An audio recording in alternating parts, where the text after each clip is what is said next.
اعوذ باللہ من الشیطان الرجیم، بسم اللہ الرحمن الرحیم۔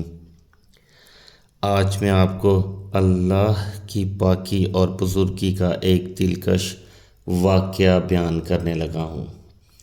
آپ سے گزارش ہے ہمارا یہ چینل سبسکرائب کر لیں اور ویڈیو کو اینڈ تک لازمی دیکھیں، بیل آئیکن کو لازمی دبا دیں۔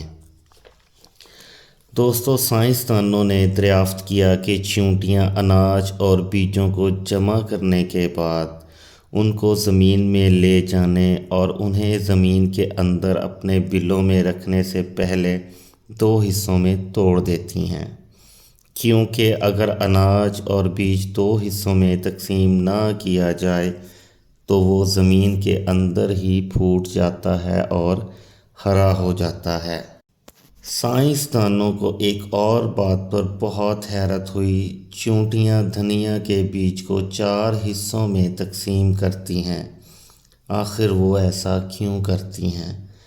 کیونکہ ایک دھنیے کا بیج ہی ہے جو 2 حصوں میں بٹنے کے بعد بھی پھوٹ سکتا ہے، اس لیے چیونٹیاں اس کو 4 حصوں میں تقسیم کرتی ہیں، پھر اپنے بلوں کے اندر محفوظ کر لیتی ہیں۔ سبحان اللہ، سبحان اللہ! بے شک یہ میرے اللہ کی قدرت نے ان سب کو یہ سکھایا، یقیناً میرے اور آپ کے بلکہ ساری کائنات کے وحدہ لا شریک رب نے۔ تو دوستو، اللہ کی پاکی بیان کیجئے۔ سبحان اللہ و بحمدہ، سبحان اللہ العظیم۔